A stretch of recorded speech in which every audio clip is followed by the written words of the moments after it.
ሰላም ሰላም ዩናይትዳውያን እንዴት ናችሁ? ቤተሰቦቻችን በሳምንቱ ሰላም ነው አይደል? አሸወይና ነው። ቤተሰቦች እንግዲህ ከወልቭስ ድል በኋላ ሳምንቷን ፈታ ብለን ነው የምናሳልፈው። ሰላም ምንም የሚያናድደን ምንም የሚያስቆጨንም ነገር የለም። በሰፊ የጎል ውጤት ልዩነት ስላሸነፍን ማለት ነው እና እስከ ሰኞ ድረስ ሰኞ ነው ጨዋታ ያለን እና ጥሩ ቀን እንደምናሳልፍ እንደምታሳልፉ እርግጠኛ ነው። ቤተሰቦቻችን ነቃ ነቃ ብላችኋል። ገባ ገባ በሉ፣ አትጥፉ፣ ቪዲዮን ላይክ አድርጉ። እኛ እንደተለመደው ዩናይትድን የተመለከቱ ዜናዎችን ይዤላችሁ መጥቻለሁ። እንደ ሁል ጊዜው ሀሳቦች አሉን ስለ ቡድናችን። የመጀመሪያዎቹን ደቂቃ ላይ ሀሳብ እናንሸራሽራለን፣ አንዳንድ ነገሮችን እናወራለን። ጠቀስ ጠቀስ እያደረግን ተጫዋቾቻችንን ክብር ለሚገባቸው እናሞግሳለን፣ ብቃታቸውን እንናገራለን እና እውነታ የሆኑ ወሬዎችን ብቻ እናወራለን ስለ ቲማችን ማለት ነው። እንደተለመደው ይሄ የተጠበቀ ነው። ከዛ ውጪ ደግሞ የተለያዩ ዜናዎች እየወጡ ነው። ዛሬ በርካታ ዜና ነው ያስኩላችሁ፣ ሊያመልጧችሁ አይገቡም ሁሉም ዜናዎች እና በጣም ብዙ ዜናዎች ናቸው የተያዙላችሁ። ከዩናይትድ የቀድሞ ተጫዋቾች ጋር በተያዘ ትላንት ፐርፎርም ያደረጉ ዝውውሮቻቸውን በተመለከተም እንዲሁ ዜና አለ። የዛሬ ትልቁ ዜናዬ የሚሆነው አንድ ተጫዋች ጉዳይ ነው። ምናልባት ከሮቨን ቫን ፐርሲ በኋላ ከአርሰናል ወደ ማንቸስተር ዩናይትድ አንድ ተጫዋች ሊዛወር ሳይሆን አይቀርም። ይሄ የሚሆንበት ኮንዲሽኖች አሉ። ዜናውን ስትሰሙ በደንብ ሙሉ መረጃውን ትረዳላችሁ። ቤተሰቦች፣ ይሄ ተጫዋች ከአርሰናል ወደ ዩናይትድ የሚመጣው ተጫዋች ማን ነው ለሚለው ምላሹን ታገኛላችሁ ወይስ ምላሹን ምናልባት ምስል ላይ አግኝታችሁት ሊሆን ይችላል። ግን እንዴት ነው ሊሆን የሚችለው የሚለውን አንድ የሚታመን ምንጭ ነው ይሄን የገለጸው። እሱ የተናገረውን ነገሮች እና የመሆን እድሉን እነግራችኋለሁ። ይሄ የዛሬው ትልቁ ዜና ነው። ቤተሰቦቻችን በብሬኪንግ የወጣ በሉት። አብራችሁኝ ስትቆዩ ግን ሌሎችም ብዙ መረጃዎች ነው የተያዙት። ቪዲዮውን ላይክ በማድረግ አይ ቲንክ ይህን ቪዲዮ 500 ማድረስ ትችላላችሁ። ከቻላችሁ 600 ልታደርሱ ትችላላችሁ እናንተ። ስለዚህ አብራችሁኝ ቆዩ ነው ብለው። መልካም ቆይታ። ከወልቭሱ ድል በኋላ እነሆ በጣም ጥሩ የሆነ ሳምንት ወይም የሳምንት ቀናት እያሳለፍን ነው የምንገኘው። ዩናይትድ በቀጣይ በርንመዝን እስኪያገኝ ድረስ በኦልድ ትራፎርድ ቀላል የሚባል ጨዋታ አይደለም። በተለይ ያለፉትን የዩናይትድ የኦልድ ትራፎርድ ጨዋታዎች በተመለከትን ጊዜ ቡድኑ ነጥብ ሲጥል አይተናል እና ሲቸገር ቡድኖች ሲያስቸግሩት አይተናል። ስለዚህ የበርንማውዝም ፈተና ነው የሚሆነው በኦልድ ትራፎርድ። ግን ይህን ፈተና በድል እንደሚወጡት እንግዲህ ወልቭስን ባሸነፍንበት የመነቃቃት ስሜትና ቲሙ ባለው ኮንፊደንስ ለማሸነፍ በርንመዝን የሚያንስ አይደለም። ስለዚህ ማንቸስተር ዩናይትድ በቀጣይ የሚያደርገው ጨዋታ በፕሪሚየር ሊጉ በርንመዝን የሚገጥምበት ይሆናል ማለት ነው። ቤተሰቦቻችን በዚህ ጨዋታ ላይ ዩናይትድ 3 ነጥብን አግኝቶ በሊጉ ቶፕ 4 ገብቶ የማጠናቀቅ እድሉን በደንብ አድርጎ ያሰፋል ተብሎ ይጠበቃል። ወደ ላይ የመጠጋት በጣም ሰፊ እድል አለው ዩናይትድ። ሌሎች ቡድኖች ከፊት ያሉ ነጥብ የመጣል እድላቸው በጣም ሰፊ ስለሆነ ማለት ነው እና አሁን ከቶፕ 4 የራቅ ነው በአንድ ነጥብ ነው ቤተሰቦች። ስለዚህ ይሄ አንድ ጨዋታ ማተር ያደርጋል ማለት ነው እና አንድ ጨዋታ ካሸነፈ ወደ አራተኛነት በአንድ ከፍ ብሎ መቀመጥ የሚችልበት እድል ስለሚሆን ማለት ነው እና ዩናይትድ ያው ከቴሌቪዥን ጋር በተያያዘ ከዚህ በፊት ነግሬያቸዋለሁ። ጨዋታዎች ለማድረግ የተገደደው ሰኞ ነው። አሁንም ተመሳሳይ ጨዋታ የምናደርገው ሰኞ ነው። በጣም ሳድ የሆነው ትሩዚያ ነው። በርንመዝን ስንገጥም ሰኞ ምሽት 5 ሰዓት እንጫወታለን። ለምንድን ነው ይሄ የሆነው ካላችሁ፣ በነገራችሁ ላይ ተጠቃሚው ማንቸስተር ዩናይትድ ነው። ፕሪሚየር ሊጉ ብቻ አይደለም። እኔ ፕሪሚየር ሊጉ እንደውም የተመቸው ይመስለኛል። ዩናይትድ በአውሮፓ መድረክ አለመሳተፉ ክለቡን በእጅጉን ቢጎዳም ትልቁ ጉዳቱ ለክለቡ ቢሆንም ግን ለሊጉ በተለይ ማንቸስተር ዩናይትድን የሚያክል ብራንድ ማንቸስተር ዩናይትድን የሚያክል በመላው ዓለም በርካታ እንግዲህ ሚሊየን ወይ ቢሊየን ይሉታል ያው አንዳንዶቹ ይሄ ኤግዛክት የሆነ ዳታ ስለሌለ ነው። ኦልሞስት ወደ 1 ቢሊየን የሚሉ አሉ። ወደ 600 ሚሊየን እና ከዛ በላይ ደጋፊዎች በመላው ዓለም አሉት ይባላል። አውሮፓ መድረክ ላይ አለመሳተፉ እንደ ፕሪሚየር ሊጉ ሁኔታው ለእኔ የተመቸኝ የሚል ተቋም ያለ አይመስለኝም ይባላል። በተለምዶ ሁኔታው ለእኔ የተመቸኝ አይነት የሚባል ዘፈን አለ እና በበጎ መልኩ እንዲሁ ስናስቡ ይህን ኮንቴክስት ስንጠቀም የፕሪሚየር ሊጉ አካል ዩናይትድ በአውሮፓ መድረክ ባለመሳተፉ ብቻ የዩናይትድን ጨዋታዎች ወይ ሰኞ ምሽት ያደርጋቸዋል ወይ ከፈለጉ ደግሞ አሁን የመጡት ፕሮግራም አድጀስት ሲያደርጉ ወደ አርብ ያመጡታል። ምክንያቱም ዩናይትድ ብዙ ፍሬ የሆኑ ቀናት አሉት ማለት ነው፣ የኤፍ ኤ ካፕ ጨዋታዎች ካልመጡ በስተቀር በመሃል። ስለዚህ የዩናይትድን ጨዋታዎች ለብቻ ነጥሎ ከሌሎቹ በማውጣት ብቻ በስርጭት ገቢ ስለሚገኝ በከፍተኛ ደረጃ ተመልካች ያገኛሉ። እንደዚሁም በተመልካች እና በስርጭቱ ልክ ደግሞ ከፍተኛ የሆነ ገቢ ይገኝበታል ማለት ነው። ዞሮ ዞሮ ያው ለፕሪሚየር ሊጉም አካል ነው ጥቅሙ፣ ለዩናይትድም መልሶ ከቴሌቪዥን መብት ስርጭት ደግሞ ለዩናይትድም ገቢ መልሶ ይተርፋል ማለት ነው እና እስከ ሰኞ ድረስ ዩናይትድን ለማየት በቀጣይ በ16ኛ ሳምንት የፕሪሚየር ሊግ ጨዋታ ላይ መታገስ አለብን። አንዳንድ ሰዎች ያው ዩናይትድ ወልቭስን ያሸንፈው እኮ እስቲ ቀለል አድርጉት የሚሉ አሉ። በእግር ኳስ ብዙ የሚያውቁ ሰዎች ወይ ደግሞ ሲምፕሊ እግር ኳስ ጨዋታን መመልከት ማለት እንደው መበሻሸቅ የሚመስላቸው አንዳንድ የታወቁም ያልታወቁም ሰዎች ናቸው ይሄን አስተያየት የሚሰጡት። ግን እኔ ሰሞኑን የጄሚ ካራገር አስተያየት በጣም ተች እያደረገኝ ነው። ቤተሰቦች ጄሚ ካራገር አውቃለሁ ይሄን አለ ልክ ዩናይትድ ወልቭስን ካሸነፈ በኋላ አውቃለሁ ምናልባት ጋዜጦች ወይ ሰዎች ሲምፕሊ በቃ አታካብዱ ዩናይትድ ያሸነፈው እኮ ወልቭስን ነው ሊሉ ይችላሉ ብሎ ተናገረ። አሁን ዩናይትድን ፐርፎርማንስ አንደርማይን ላለማድረግ እና ለዩናይትድ ለወቅቱ ብቃት እውቅና ለመስጠት ነው ጄሚ ካራገር እንደዚህ ብሎ ሲል የተናገረው። ስለ ዩናይትድ ብዙ ጊዜ ጥሩ ነገር ሲያወራ ሰምቼው አላውቅም። ግን በወልቭሱ ጨዋታ የዩናይትድ ተጫዋቾች ያሳዩትን ፐርፎርማንስ አድንቋል። ማድነቅ የሚገባን አለ። ለምሳሌ ኦልድ ትራፎርድ ላይ በኤቨርተን በጎዶሎ ተጫዋች ኤቨርተንን ገጥሞ ኤቨርተን አሸንፏቸዋል አለ። እንዲሁም በፕሪሚየር ሊጉ የደረጃ ሰንጠረዥ ግርጌ ላይ የተቀመጠው ዌስትሃም ዩናይትድ በኦልድ ትራፎርድ አስቸግሯቸው ነጥብ ወስዶባቸዋል አለ።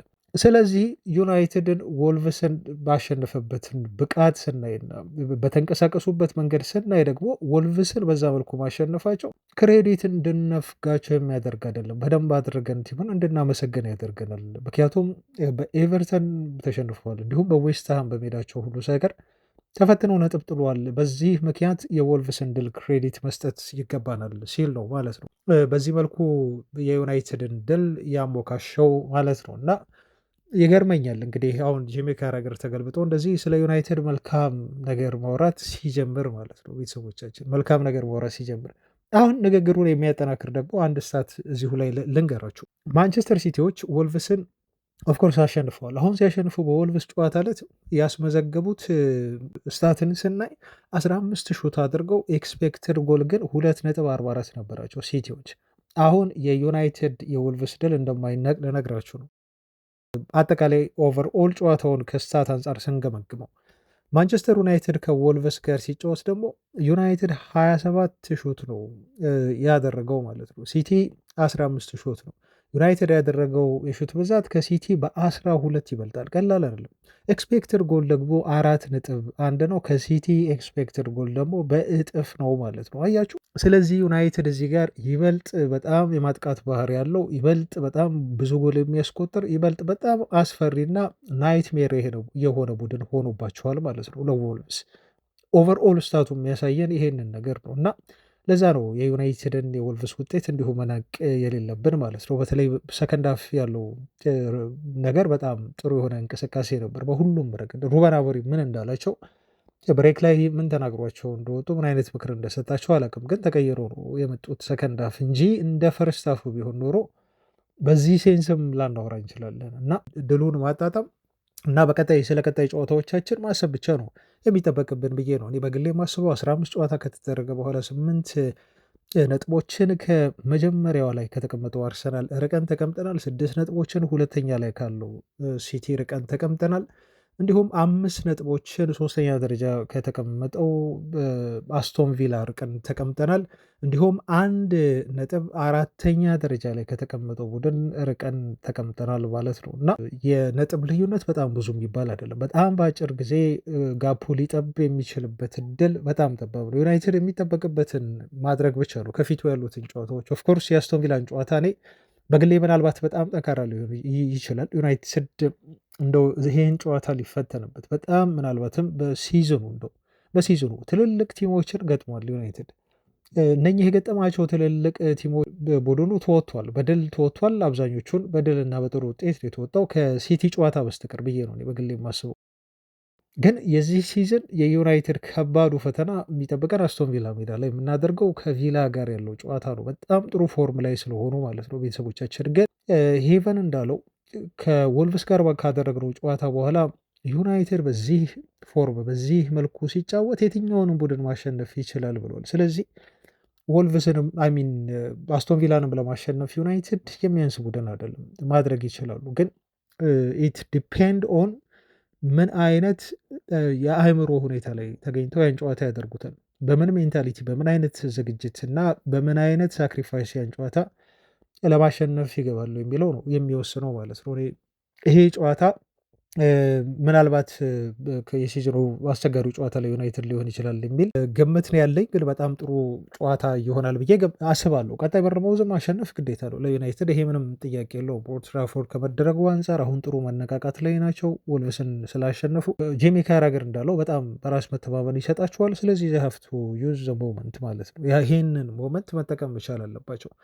አሁን ቦትል የሚያደርጉ ከሆነ ከበርንመዝ ጋር የሆነ እንደ ዋቻ እንኳን የሚወጡ ከሆነ ዩናይትድ በቃ ዞሮ ዞሮ ምን ይሆናል መሰላችሁ? ልክ ፈረንጆች አንድ የሚሏት አባባል አለች፣ ዋን ስቴፕ ፎርዋርድ ኤንድ ቱ ስቴፕስ ባክ የሚባል አባባል ማለት ነው። የትም አልሄድክም፣ ከሁሌም ወደኋላ እየተመለስክ ነው። ወደፊት የምትሄድ ትመስላለህ፣ ምክንያቱም በሆነ ወቅት ወደፊት ትሄዳለህ።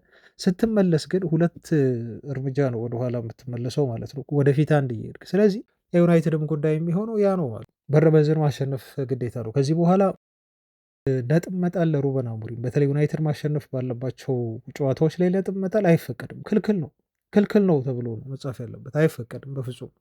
ለምሳሌ ይህንን እንድናገር ያደረገኝ ነገር ከኖቲንግሃም ፎረስት ጋር ማሸነፍ የምንችለው 2 ነጥብ ጣለን፣ ከቶተንሃም ጋር 2 ነጥብ ጣለን፣ ማሸነፍ የምንችለው ጨዋታ ነበር። ሪሊ የኤቨርተንን ጨዋታ ማሸነፍ ነበረብን 100%፣ ያውም በቀይ ከወጣባቸው በኋላ ግን 3 ነጥብ ጣለን። የዌስትሃምም ጨዋታ እንደዚሁ 2 ነጥብ ዩናይትድ ጣለ ማለት ነው። አሁን እነኚህን ነጥቦች ስንደምር ዩናይትድ የጣላቸው እነኚህ ማሸነፍ የነበረበትና ማሸነፍ ይገባዋል ዩናይትድ እና እንደው ከቲሞቹ ድክመት አንጻርና ዩናይትድ በጨዋታዎቹ ላይ ከነበረው ዶሚናንስ አንጻር ዩናይትድ ነጥብ ይዞ መውጣት አልነበረበት ብለን ይሄ የወሰድናቸው ጨዋታዎች ናቸው እና እነኝህን ስንደምር 9 ይሆናል ነጥብ የጣለው ማለት ነው ዩናይትድ። አሁን ካለው ነጥብ ላይ 25ቱ ላይ 9ኙን ስትደምሩ 34 ነጥብ ይሆናል ማለት ነው። አይገርም ቤተሰቦቻችን? ይሄ 34 ነጥብ ደግሞ አሁን ዩናይትድን ከአርሰናል በ1 ነጥብ አስበልጦ የፕሪሚየር ሊጉ መሪ ያደርገው ነበር። አሁን የገለጽኩላችሁ 4 ጨዋታዎች ላይ እነኝህን ጨዋታዎች ብናሸንፍ ኖሮ ማለት ነው። አያችሁ ሲምፕሊ ይሄ ማለት ነው። እና ስቲል አሁንም እድል አለ ነው እምላችሁ። ምክንያቱም ቲሞች ነጥብ መጣላቸው አይቀርም። እነሱ ነጥብ በሚጥሉ ሰዓት ዩናይትድ ያንን ነገር ኤክስፖዝ ለማድረግ ለመጠቀም ምን ያህል ዝግጁ ነው ቲሙ እና ይህንን አድቫንቴጅ ዩናይትድ ይጠቀማሉ የሚለው ነው ወሳኙ እንጂ there is always possibility ማለት ነው። እድሎች ይኖራሉ አሁንም ቢሆን ወደፊት። ይሄን ያህል ነው ማለት ነው። እንግዲህ ሊጉ የዘንድሮ የዩናይትድ ተፎካካሪነት የሚወሰነው በዩናይትድ በራሱ ነው። ጥሩ ደረጃ ቶፕ 4 ይዞ ማጠናቀቅ በዩናይትድ እጅ ነው ያለው። ምክንያቱም እድሎች ምንጊዜም በየሳምንቱ ይፈጠራሉ። የማይጠቀማቸው ከሆነ ያመልጡታል ማለት ነው። ያን ደግሞ ያገኝ ዩናይትድ እና በፕሪሚየር ሊጉ ላይ ቀጣይ ጥር የዝውውር መስኮት እንደው ይከፈታል እና ጥሩ ደረጃ ይዘን እንድናጠናቀቅ ደግሞ የክለቡ ባለቤቶች የሚያደርጉት ተሳትፎም ይወሰናል። በጣም ጥሩ እድል ነው መከፈቱ በቅርቡ የጥር የዝውውር መስኮት። ስለዚህ ይህን የዝውውር መስኮት ተጠቅመው የክለቡ አመራሮች ተጫዋቾችን አንዳንድ ቦታ ላይ በማስፈረም ለአሞሪም ድጋፍ የሚያደርጉለት እና ቲሙን የሚያጠናክሩለት ከሆነ ቶፕ 4 ለማጠናቀቅ አሁንም ዩናይትድ በደንብ እድል ያለው ቡድን ነው። እንቀጥል ቤተሰቦች፣ ቀጥለናል። ቪዲዮን ላይክ ማድረጋችሁን አትርሱ። አሁንም ዜናዎቻችን አልተነኩም። ትናንትና ታሪክ ተሰርቷል። በኦልድ ትራፎርድ ነበር የዩስ ካፕ ጨዋታ የተደረገው። በዚህ ኦልድ ትራፎርድ በተደረገው የዩስ ካፕ ጨዋታ ላይ የዩናይትድ ተጫዋች የሆነው ከዚህ በፊት የምናውቀውና በርካታ መረጃዎችን የሰማንበት ጄጄ ገብርኤል ባስቆጠራት ብቸኛ ጎል ዩናይትድ የፒተርስቦሮን ቡድን በማሸነፍ ወደ ቀጣይ ዙር ማለፉን አረጋግጧል። የዩናይትድ በአንደር 80 ማለት ነው ቤተሰቦች እና በዚህ ጨዋታ ላይ ይሄ ልጅ በጣም አስደናቂ የሆነ ብቃቱን ነው ያሳየው። የዩናይትድ የዋናው ቡድን አሰልጣኞች ሁሉ ተገኝተው ተከታትለውታል። እንቅስቃሴዎቹን የጄጄ ገብርኤልንም የሌሎች ተጫዋቾችንም እንዲሁ ሲገመግሙ ነበር እና ልጁ ኦልድ ትራፎርድ ላይ ጎል ካስቆጠረ በኋላ በዩናይትድ ታሪክ በጣም በትንሽ እድሜው በኤፍኤ ካፕ ጨዋታዎች ላይ ጎል ያስቆጠረ በዩዝ ማለት ነው በታዳጊዎች ጎል ያስቆጠረ ተጫዋች ለመሆን በቅቷል። በ15 ዓመቱ ከአራት ወራት ማለት ነው እና ትላንት ታሪክ ሰርቷል። የማይረሳው ቀን ይመስለኛል። ምክንያቱም የመጀመሪያው የኦልድ ትራፎርድ ጎሉ ነው። አይ ቲንክ የመጀመሪያው ይሆናል ብለን እናስባለን እንጂ በርካታ ተጨማሪ ጎሎችን ደግሞ ለዋናው የዩናይትድ ቡድን እየተጫወተ እንደሚያስቆጥር ወደፊት ተስፋ እናደርጋለን። አይ ቲንክ ባርሴሎና ከጀርባ ብዙ ነገር እየሰራ ነው ይሄን ልጅ ለማስኮብለል እና ወደ ስፔን ለመውሰድ ግን ዩናይትዶች ደግሞ በቀላሉ ይሄን ተጫዋች ምናልባት ከስንት ዓመት በኋላ የሚገኝ አንድ ይሄ ጀነሬሽናል ታለንት የሚሉት ነው ጄጄ ገብርኤል እና ይሄን ተጫዋች ያጣል ዩናይትድ የሚል ስጋት የለኝም። በቃ የቻሉትን በሙሉ እንደሚያደርጉና በክለቡ እንደሚያቆዩት ከትላልቅ ክለቦች አይን ይሄን ተጫዋች እንደሚያርቁት ነው ያለኝ መረጃ። ቤተሰቦች የሚያሰጋን ቢሆንም ግን ይሄን ያህል ደግሞ በቀላሉ ቲሙን ይለቃል ብለን የምናስበው አይነት ተጫዋች አይደለም። ለልጁ ኮንትራት ሲሰጡት እንኳን ነግሬያቸዋለሁ ካስታወሳችሁ ቤተሰቦች የተለዩ ጥቅማ ጥቅሞችን ሁሉ ሰጥተውታል እና ይሄ ልጅ አሁን ትላንት ይሄን ጎል ካስቆጠረ በኋላ መነጋገሪያ ሆኗል። ብዙዎች ስለዚች ጎሉና ልጁ ታሪክ ስለመስራቱ እያወሩለት ነው የሚገኘው። ለጄጄ ገብርኤል ትላንት በጣም ጥሩ የሆነች ቀን ነበረች ለማለት ነው። ሌላው ትላንት ሳይሆን ግን ሰሞኑንም እንዲሁ የማይክል ካሪክ ልጅ 15 ዓመቱ ነው። እሱም በነገራችሁ ላይ ጄሲ ተብሎ ይጠራል። ይህም ልጅ ለዩናይትድ አንደር ኤይቲ የመጀመሪያ ጨዋታውን ያደረገበት ሳምንት ነው። በነገራችሁ ላይ ዳረን ፍሌቸር ነው የዩናይትድ አንደር ኤይቲ አሰልጣኝ። ስለዚህ እሱ ጥሪ ያቀርቦለት 3-0 በሆነ ውጤት የኒውካስል አንደር ኤይቲን ሲያሸንፉ ተጫዋቹ የመጀመሪያ ጨዋታውን አድርጓል ማለት ነው። በ15 ዓመቱ በ3 ዓመት ከሚበልጡት ተጫዋቾች ጋር አብሮ ተጫውቷል። በጣም ታለንት ያለው አንዳንዶቹ በቃ ራሱ ካሪክን ነው አጫወቱ ብለው በዩናይትድ ተስፋ ከሚጣልባቸው የአካዳሚ ተጫዋቾች መካከል አንዱ እንደሆነ እየተናገሩለት ያለ ልጅ ነው። ሌላው የሌሲን ጉዳይ ነው እዚህ ጋር እናንሳው። ስለ ዩናይትድ ታለንት እና ታዳጊ ተጫዋቾች ስናወራ ሼሌሲ እንኳን እንደው በጣም ከታች ያለ ታዳጊ ተጫዋች ብለን የምንለው አይደለም። አሁን ሲኒየር ሆኗል ማለት እንችላለን። ምክንያቱም በተደጋጋሚ ጊዜ ለዩናይትድ ዋናው ቡድን እየተጠራ ልምምድ ይሰራል። ይሄ ልጅ ለእንግሊዝ ብሔራዊ ቡድን ሁሉ ተጋብዞ ልምምድ መስራቱን ታስታውሳላችሁ። አሁን ግን የመጫወት ደቂቃ የሚያገኝበት ጊዜ በጣም ተቃርቧል ተብሎ ተነግሯል እና በዩናይትድ በኩል ይሄ ተጫዋች በጣም በቅርቡ ነው የተባለው። በጣም በቅርቡ ምክንያቱም የአፍሪካ ዋንጫ ደርሷል ታውቃላችሁ እና ሁለት ተጫዋቾቻችንን እናጣለን በጣም ቁልፍ የሆኑትን ለማለት ነው። ማዝራዊም አለ ኦፍኮርስ እዚህ ላይ የብሪያን ምቦሞ እና የአማድ ዲያሎን እጦት ግን በጣም ከባድ ነው። በነገራችሁ ላይ እዚሁ ለመናገር የኮትዲቯር ብሔራዊ ቡድን ጥሪ ሲያቀርብ አማድ ዲያሎን አካቶታል እና መቼ ነው የሚሄደው?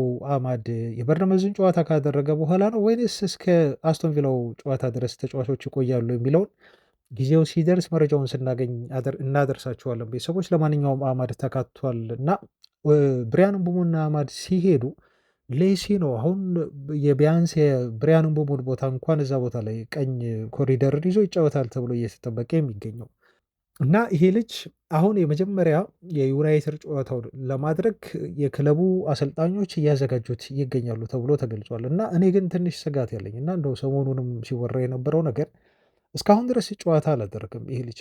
ለምንድን ነው አትሊስት በወልቭሱ ጨዋታ እነ ዘርክዚን ከማስገባት ይልቅ ሩበን አሞሪም ይሄን ልጅ ያላስገባው?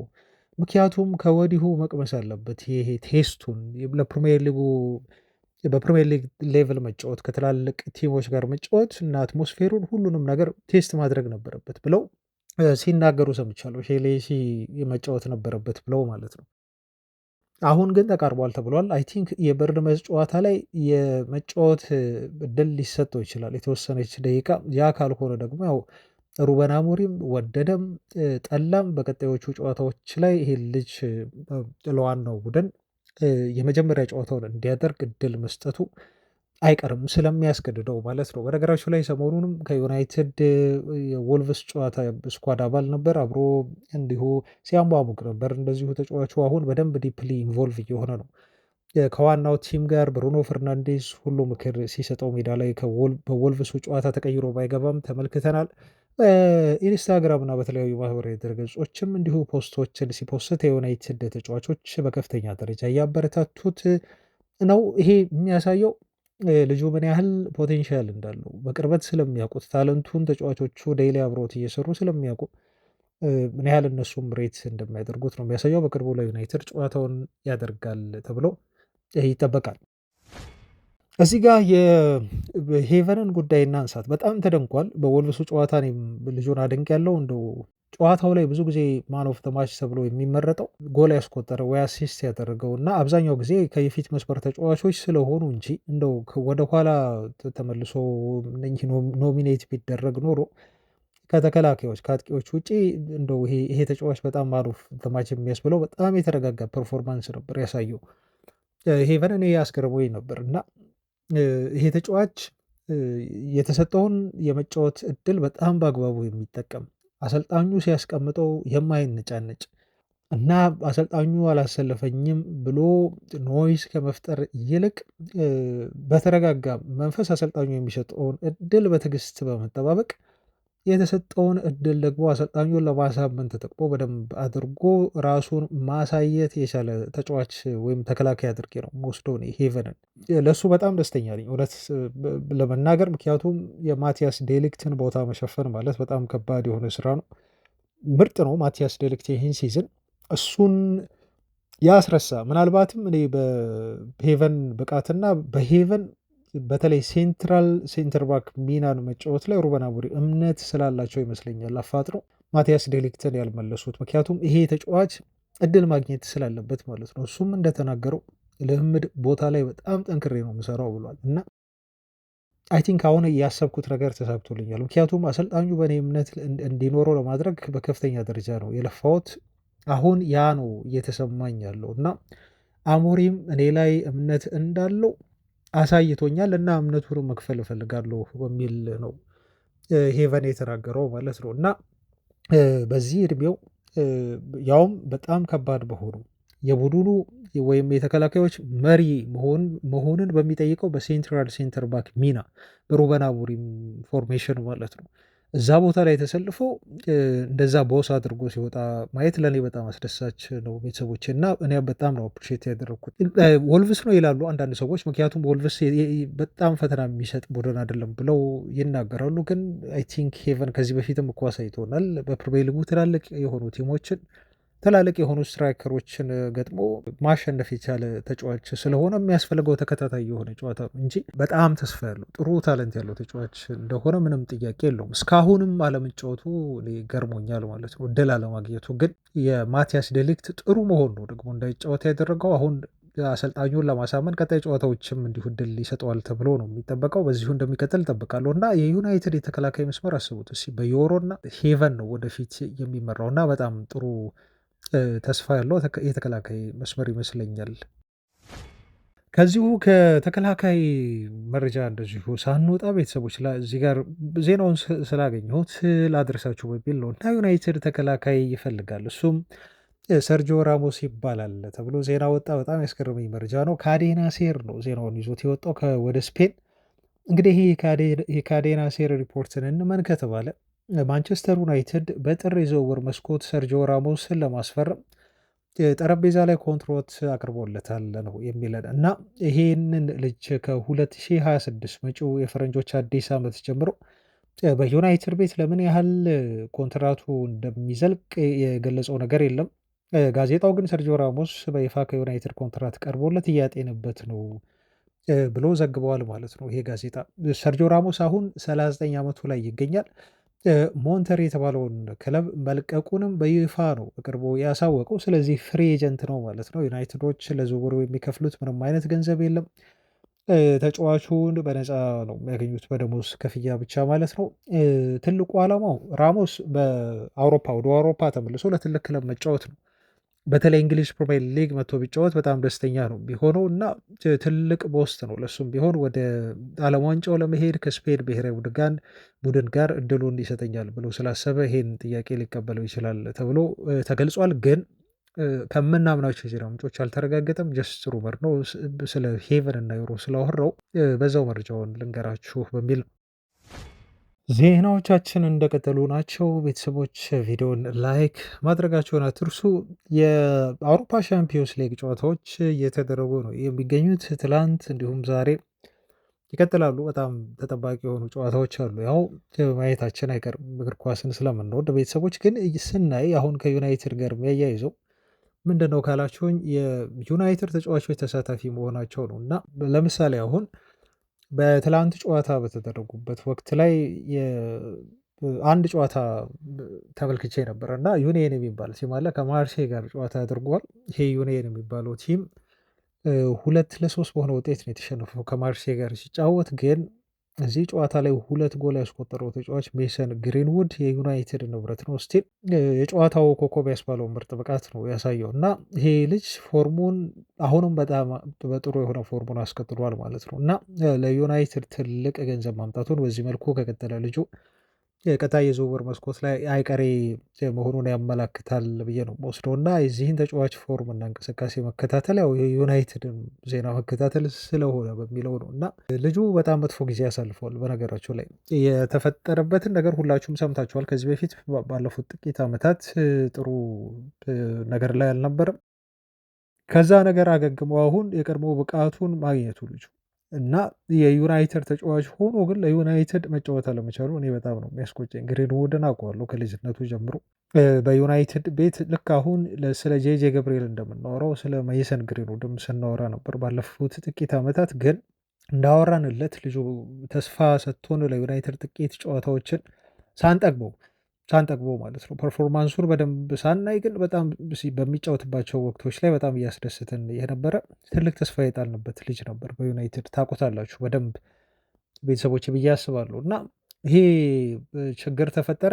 ችግሩ ከተፈጠረ በኋላ ደግሞ እስሩ መጣ። ከእስሩ በኋላ በጣም ብዙ ውግዘቶች ነበሩ እና ከተለያዩ ሁኔታዎች ጫናዎች ይበረክቱበት ነበር። በተለይ ከሴቶቹ የዩናይትድ ቡድን ሁሉ ሳይቀር ከአንዳንድ ተጫዋቾች ተቃውሞ ተነሳበት እና ለዩናይትድ መጫወት ከስር ከተፈታ ነፃ ነህ ከተባለ በኋላ በጣም አስቸጋሪ ነበር ይሄን ልጅ ማካተት። ምክንያቱም ግሎባል የሆነው የዩናይትድ ደጋፊዎች ቁጥር ቀላል አይደለም። በተለይ ሴቶች አሉ ጫና የሚያሳድሩ ልጁ ሴት ልጅ ላይ ጥቃት ተፈጸመ ተብሎ ስለታሰበ ማለት ነው በወቅቱ እና ፍርድ ቤት ነፃ ብሎታል። ልጁ ግን መጥፎ ጊዜ ነው ያሳለፈው። በጣም መጥፎ ጊዜ አስቡት።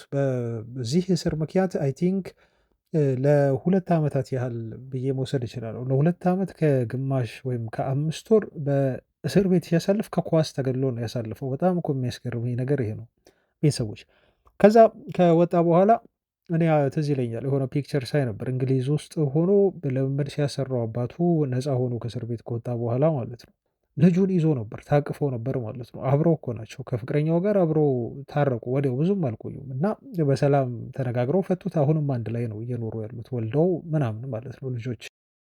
እና ልክ ከእስር ቤት እንደተፈታ ልጁን ጥላበት ስለነበረ አባትየው እሱን ልምምድ ሲያሰራው ይሄ የግል ልምምድ ሴሽን ሲያሰራው ልጁን በእጁ ታቅፈው ነበር የሚያሰራው ማለት ነው። እና ያንን ምስል ሳይ እኔ በጣም ነው ተች ያደረገኝ እና የአባቱን ጥንካሬ ለልጁን ተግቶ መስራት ሜዳ ላይ አሁን ያለበትን ፎርም ለማግኘት የቀድሞ ብቃቱን ለማግኘት ሲል ከ2 ዓመት ከምናምን ከእግር ኳስ ስለተገለለ አስቡት ምን ያህል ከባድ እንደሆነ ማለት ነው። ኢቭን የፈለገው ታለንት ቢኖራችሁ ራሱ ከእግር ኳሱ ሪትም ሁሉ ልትወጡ ትችላላችሁ። ግን ጠንክሮ ሰርቶ አባቱም እንደዛ ረድቶትና አሁን ክለብ አግኝቶ በዚህ መልኩ ልጁ በጣም ተፈላጊ ተጫዋች ሲሆን እና እስከ 80 እስከ 100 ሚሊዮን ዩሮ የሚያወጣ ተጫዋች ነው ተብሎ ሲገለጽ ማየት እኔ በጣም ነው የሚያስደስተኝ እና የእሱ የሄደበት የእግር ኳስ ውጣ ውረዱ ህይወቱ በራሱ በጣም አስተማሪ ነው። በነገራችሁ ላይ በቃ የሰው ልጅ ተስፋ መቁረጥ እንደሌለበት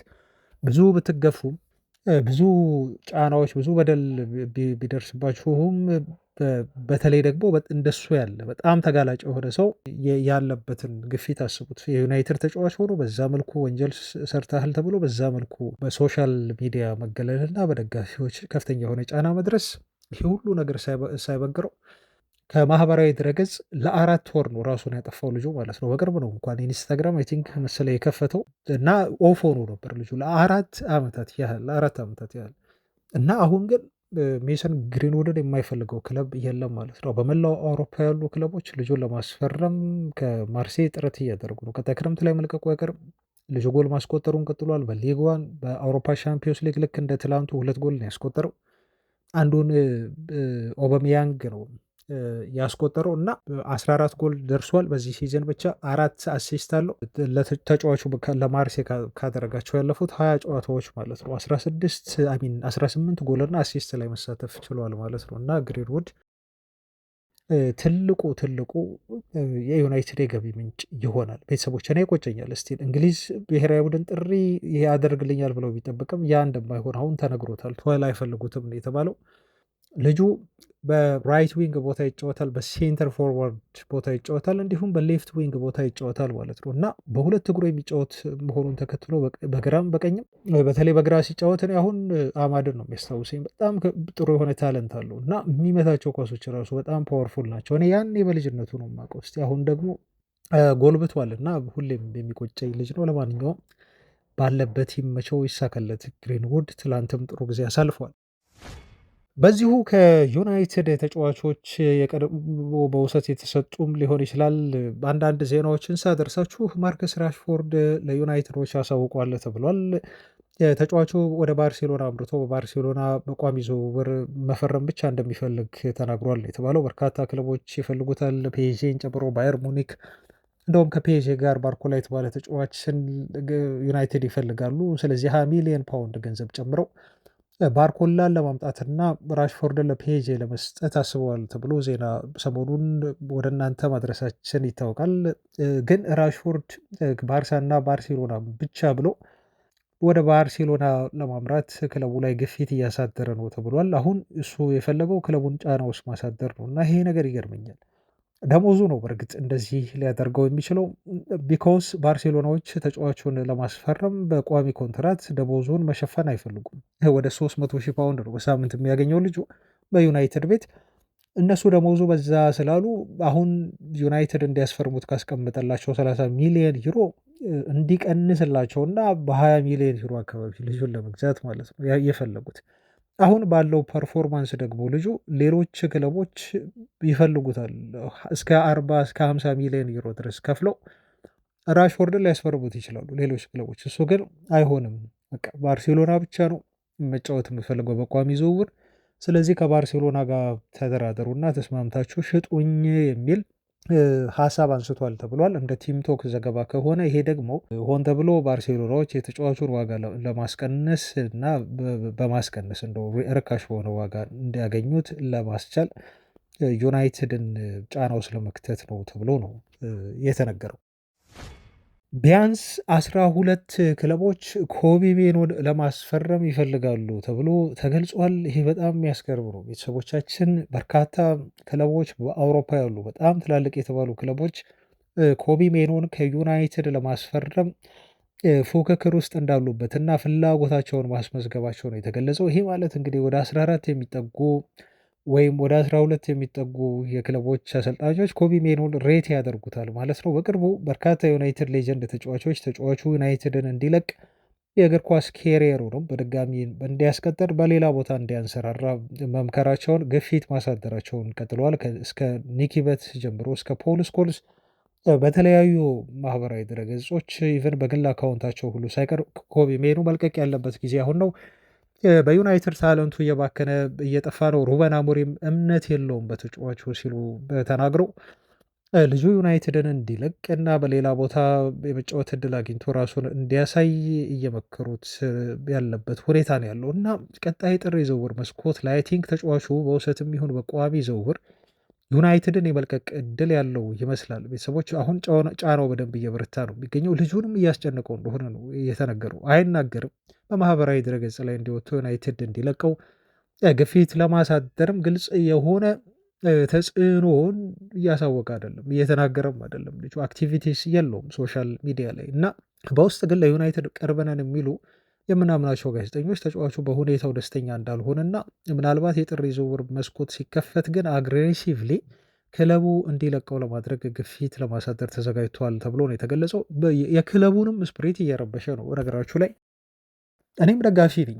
ተጫዋቹ ከሚባክን በዩናይትድ ቤት በውሰትም ይሁን በቋሚ ኮንትራት ተሸጦ ብቻ ክለቡን እንዲለቅ እመርጣለሁ፣ እኔ በግሌ ማለት ነው። ክለቡ ላይ የሚያመጣው ኔጌቲቭ የሆነ ቫይቭ ኮቢ ሜኖ ለምን አልተሰለፈም የሚለው ጥያቄ አሁንም መነሳቱ ስለማይቀር አሞሪምም እንደማያሰልፈውና እንደተናገረው ከሆነ የሚጠበቅበትን ያህል የመጫወት እድል ላይሰጠው የሚችል ስለመሰለኝ እና ከአስተያየቱም ያን ስለተረዳው ሜኖን ዩናይትድ ቢለቅ የተሻለ ነው የሚሆነው ብዬ ነው እኔ በግሌ የማስበው። እና ከነኚህ ክለቦች ውስጥ 12 ናቸው ከተባሉት ባየር ሙኒክ አንዱ ነው ተብሏል። በጣም ይፈልገዋል ሙኒክ። የኮቢ ሜሮን የእግር ኳስ ሕይወት እንዲያንሰራራ አድርጋለሁ፣ እንዲሁም ተጫዋቹ ለማስፈረም ባለው ፉክክር ውስጥ ሌሎቹን ክለቦች እንዲሁ አሸንፌ ከእጄ ላስገባው ይችላሉ የሚል እምነት ሙኒክ ቤት አለ ተብሎ ነው የተገለጸው። የቡንደስሊጋው ሻምፒዮን ክለብ ከወዲሁ ዳይሬክት የሆነ ኮንታክት ማድረግ ጀምሯል ከዩናይትድ ሰዎች ጋር ተብሎ ተገልጿል። ተጫዋቹን በቋሚ ኮንትራት ነው ማስፈረም የሚፈልጉት በነገራቸው ላይ እንጂ እንደ ናፖሊ ልጁን በውሰት አስፈርመው ከዛ በኋላ ደግሞ በቋሚ ኮንትራት እናስፈርመው የሚል አማራጭ አይደለም ያቀረቡት። ባየርኖች በጣም እርግጠኛ ናቸው ይህን እንግሊዛዊ ተሰጥኦ ወደ ጀርመን አምጥተው በቀጣይ ለእነሱ እንዲጫወት እንደሚያደርጉት ተብሎ ተገልጿል ማለት ነው። እና ቪሰንት ኮምፓኒ ለሚፈልጉ ፕሮግሬሲቭ ለሆነ ሲስተም ኮቢ ሜኖ ትክክለኛው ተጫዋች እንደሆነ ያምናል ተብሏል። በነገራችሁ ላይ ሩበን አሞሪም ኡጋርቴን ይምረጡ እንጂ ማኑኤል ኡጋርቴ በዚህ ሲዝን ለዩናይትድ ሜዳ ላይ በተሰለፈባቸው ጨዋታዎች ላይ ዩናይትድ 4 ጎል ብቻ ሲያስቆጥር የተቆጠረበት 14 ጎል ነው። ይሄም ኔጌቲቭ 10 ማለት ነው። ቤተሰቦች የሚያስገርም ስታት ነው። ኡጋርቴ ሜዳ ላይ በቆየባቸው ጨዋታዎች ላይ ዩናይትድ ትንሽ ያስቆጥራል፣ ግን ብዙ ይቆጠርበታል ማለት ነው። 4 አስቆጥሯል፣ 14 ተቆጥሮበታል፣ ኔጌቲቭ 10 ዳይ ጎል። ማኑኤል ኡጋርቴ ግን ሜዳ ላይ በሌለባቸው ጨዋታዎች ላይ ዩናይትድ 24 ጎል ሲያስቆጥር የተቆጠረበት 10 ጎል ብቻ ነው። ልዩነቱን አያችሁ? በጣም ነው የሚያስገርመኝ ይሄ ስታት ማለት ነው። እና 24 አስቆጥሮ 10 ጎል ተቆጠረበት። ልዩነቱ ደግሞ ፖዘቲቭ 14 ጎል ዩናይትድ አለው ማለት ነው። እና ይሄ ማለት እንግዲህ አስቡት፣ እሱ በሌለበት ሰዓት ዩናይትድ 24 ጎል ያስቆጥራል ማለት ነው። እሱ ሜዳ ላይ ካለ ደግሞ 4 ጎል ብቻ ነው የሚያስቆጥረው፣ ግን ብዙ ይቆጠርበታል። እኔ በጣም የሚያስገርመኝ ስታት ነው። አንዳንድ ጊዜ ስታት አይዋሽም ይባላል። ልጁ በጣም የዩናይትድ ደካማ ሊንክ እየሆነ ነው። ተቀይሮ በገባባቸው ወቅቶች የዩናይትድ የአማካይ ክፍል ሲከፋፈትና ጎሎች ሲቆጠሩበት ነው የምናየው ማለት ነው። እና ሩበን አሞሪም የመረጡት ማኑኤል ኡጋርቴ ዩናይትድን እንዲህ ባለ መልኩ እያስጠጋ ነው የሚገኘው። ስታቶች ቁጥሮች ስለማይዋሹ ማለት ነው። ግን ስቲል አሁንም ኡጋርቴ ሩበን አሞሪም ተቀዳሚው ተመራጭ ይመስላል ከወልቭሱ ጨዋታ ውጭ ማለት ነው። ወልቭሱ ጨዋታ ላይ የመጫወት እድል ስለሰጡት ለኮቢ ሜኖ። እንቀጥል ቤተሰቦቻችን። አሁንም አጠር ያሉ መረጃዎች አሉ እጄ ላይ፣ እነሱን ላድረሳችሁ እና እናጠናቃለን። በኤክስክሉሲቭ መረጃው ላይ አንድ ዜና ይዞ ወጣ። ይህን ዜና ይዞ የወጣው ኢንዲካሊያ ነው። ኢንዲካሊያ ምን አለመሰላችሁ ቤተሰቦቻችን፣ ከዚህ በፊት የካርሎስ ባሌባንድ ዜና ያወጣ የትዊተር ምንጭ ነው። ከዛ በኋላ እነዚህ አትሌቲክ የተባሉ ጋዜጦች ሁሉ እሱን በመጥቀስ ነው የዘገቡትና ክሬዲት የሰጡት ማለት ነው። ስለዚህ ይህንንም ዜና መናቅ አንችልም። ምንድን ነው የሚለው? ይቅርታ ቤተሰቦች፣ የማንቸስተር ዩናይትድ አመራሮች ከአርሰናል አንድ ተጫዋች ሊያመጡ ነው የሚል ነው ዜናው። ይሄ የዝውውር ዜና ኤክስፕሎድ ያደርጋል በቅርቡ ነው የሚፈነዳው እና ጠብቁ፣ በትልልቅ ጋዜጦችም ሳይቀር ይዘገባል ይወጣል ብሎ ተናገረ። መጀመሪያ ግን ያያችሁት እኛ ጋር ነው አለ።